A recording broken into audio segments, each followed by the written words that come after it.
రాజమౌళి గారు, ప్రతి సినిమాలోని మీ వెపన్ అనేటువంటిది ఒక కీలకమైన ప్లేస్ చేస్తుంటుంది. బట్ ఇందులోని అల్లూరి సీతారామరాజు గారు ఎప్పుడు ధనస్సు విల్లు వాడతారు కదా. మరి మీకు అందులో క్రియేటివ్గా ఏదైనా వెపన్ పెట్టే అవకాశం ఉందా, లేకపోతే ఎలాంటి ఆలోచన? అంటే మళ్ళీ అదే చెప్తున్నా అండి, మనకు తెలిసిన అల్లూరి సీతారామరాజు గారు విల్లు ధనుర్బాణాలు అవన్నీ ధరించి వచ్చారండి. నేను దానికన్నా ముందు కథ చెప్తున్నాను. సో వాళ్ళకి ఏ విధమైన వెపన్స్ చేస్తాను అనేది మీరు సినిమాలో చూడాలి. Hello, sir. Yeah. I have two questions. My first question is for both the actors there. Would you have accepted this offer to act in this film if it was offered by some other director? And my second question to you is, if not for these two actors, which other Indian actors would you have chosen for the roles? Who do you want to ask? I mean, who should answer first, us or him? Us, yeah, all right. Tarak just answered, probably one of the first questions he answered was on the same lines. Probably in Telugu he answered. You can answer the same in English. So what he said is, what you're talking about is something that might happen in the future if somebody. So when there's a probability of if, we don't know what we would do, yes or no. But in this scenario, it is because of Mr. Rajamouli Garu that we have said yes, and both have come on board. So Rajamouli Garu, For me, I wouldn't cast anyone else. If for some reason either both of them or one of them said no, then I would have went for another story. Mouli గారు, Alluri Sitaramaraju cinema first Krishna గారు తీశారు, అది చాలా hit అయింది. So Sitaram ఆ character తీసినప్పుడు కృష్ణ గారు కొడుకుగా మహేష్ బాబుని పెట్టాలని ఆలోచన రాలేదా? ఇన్ ఫ్యూచర్లో మహేష్ బాబు ఫ్యాన్స్ కానీ ఎలా దీని గురించి డిమాండ్ చేసే అవకాశం లేదంటారా? నేను సర్ప్రైజింగ్గా అండి, ఒకనొక మహేష్ ఫంక్షన్లో ఫ్యాన్స్ అందరూ సినిమా ఎప్పుడు అని అడుగుతుంటే, ఓకే మహేష్ని ఏ పాత్రలో చూడాలనుకుంటున్నారు మీరు అని సరదాగా ఒక క్వశ్చన్ అడిగాను. సో అప్పుడు అల్లూరి సీతారామరాజుగా చూడాలనుకుంటున్నారు అన్నప్పుడు అంత రెస్పాన్స్ రాలేదు వాళ్ళ దగ్గర నుంచి. సో జేమ్స్ బాండ్గా చూడాలనుకుంటున్నారంటే ఎక్కువ రెస్పాన్స్ వచ్చింది. Maybe that's an answer to the question. Sir I have a question for Danayya గారు అండి.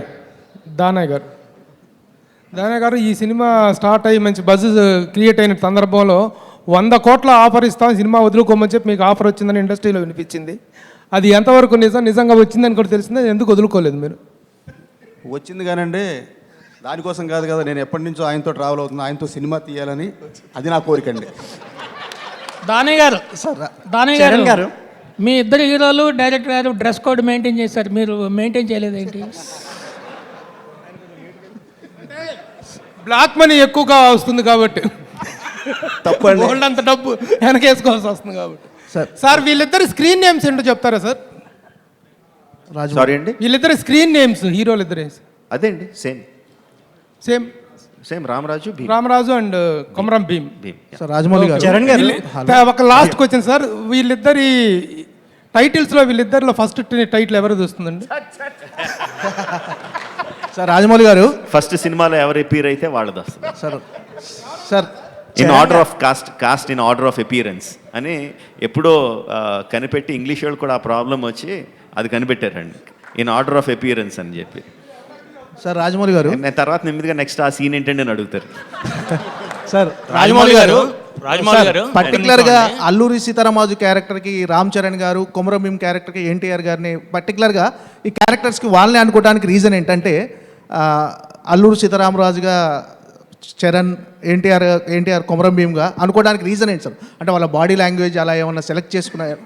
అంటే మళ్ళీ అదే చెప్తున్నా అండి, అల్లూరి సీతారామరాజుగా కొమరం భీమ్గా మీరు చూసిన క్యారెక్టర్స్ కాదండి, నేను రాసుకున్న క్యారెక్టర్స్లో వాళ్ళ ఉన్న క్యారెక్టర్ ఫ్లోలో వాళ్ళ బాడీ లాంగ్వేజ్ కానీ వాళ్ళ పర్ఫామ్ చేసే విధానం కానీ నేను రాసుకున్న క్యారెక్టర్లో దానికి వాళ్ళిద్దరు సూట్ అవుతారు కాబట్టి అలా సెలెక్ట్ చేసుకున్నాను.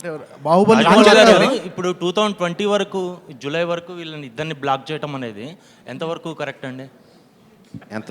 తప్పండి అది ఏమన్నా? అంటే ఇద్దరు హీరోలకి ఒక 100 crores బిజినెస్ ఉంది, మార్కెట్ ఉంది. మీరు 300 crores బిజినెస్ చేయొచ్చు, 500 crores బిజినెస్ చేయొచ్చు. ఈలోపు ఇండస్ట్రీలో మనీ జనరేట్ అవుతుంది కదా. మనీ మీరు ఒకటి చూడాలండి, యాక్చువల్గా వాళ్ళిద్దరూ మధ్యలో ఇంకొక సినిమా చేసిన నెంబర్ ఆఫ్ వర్కింగ్ డేస్ చూసుకుంటే అండి, ఈ ఒక్క సినిమాకి వాళ్ళు చేసే వర్కింగ్ డేస్ అన్ని ఎక్కువ ఉంటాయండి. So we are providing livelihood for so many more people. వాళ్ళు 2 సినిమాలు చేసి కన్నా ఈ సినిమా చేసి ఒక సినిమాకి we'll providing more workers, more livelihood అండి. సో ఆ యాంగిల్లో చూస్తే ఇట్ ఈస్ బెటర్.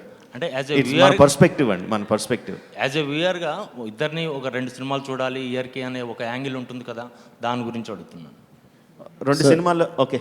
ఆడియన్స్ పరంగా కానీ, డిస్ట్రిబ్యూటర్స్ పరంగా కానీ, ఫ్యాన్స్ పరంగా కానీ, మిగతా ఏ డైరెక్టర్స్తో ఆయన ఫస్ట్ ఆఫ్ ఆల్ ఈ మధ్య ఏ సినిమా సంవత్సరం లోపల అవ్వట్లేదు. ఆయన మమ్మల్ని ఆల్మోస్ట్ 1 ఇయర్లోనే వదిలేస్తున్నారు.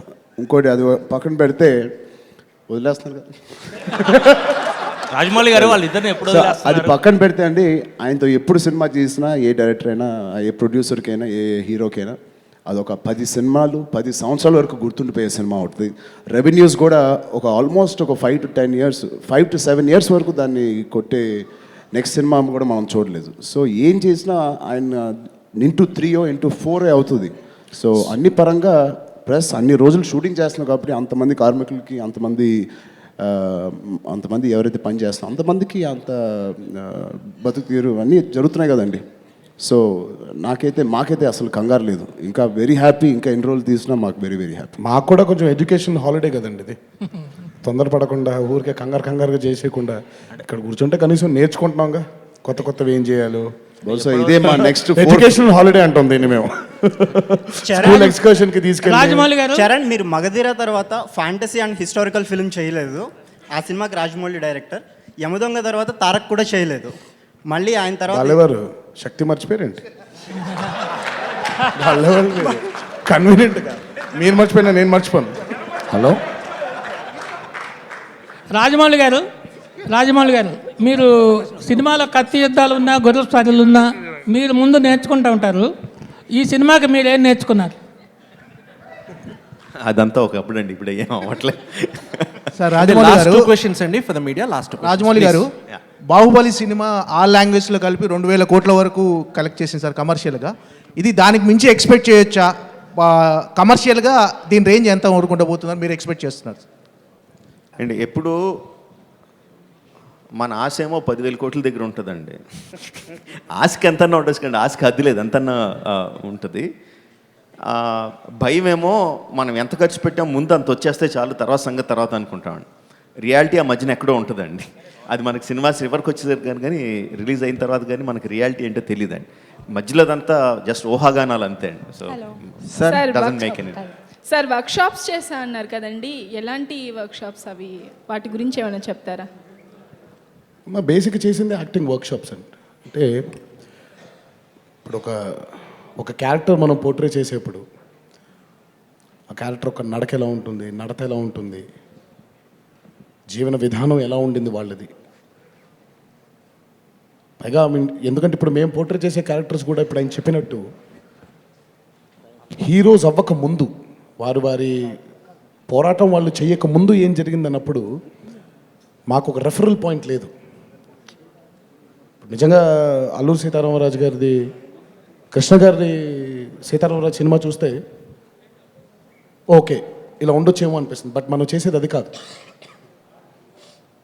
ఇప్పుడు ఆయన కానివ్వండి, నాకు కానివ్వండి, మాకు అసలు వీ డోంట్ హ్యావ్ ఒక ఎగ్జాంపుల్స్ లేవు మాకు. ఆ క్యారెక్టర్లోకి వెళ్ళాలి అని అంటే కంప్లీట్గా డీటెయిల్డ్గా వాళ్ళ నడక ఎలా ఉంటుంది, వాళ్ళ నడత ఏంటి, వాళ్ళు ఎలా బిహేవ్ చేస్తారు అనేటువంటి వర్క్షాప్స్ చాలా డీటెయిల్గా, చాలా థరోగా చేయడం జరిగింది. సార్ రాజమౌళి గారు, my question, hi, I'm Taruna from TV9. So my question for the heroes and of course for Rajamouli garu, you said you want to create an impact in the Indian cinema, plus you want to create an impact on the audiences.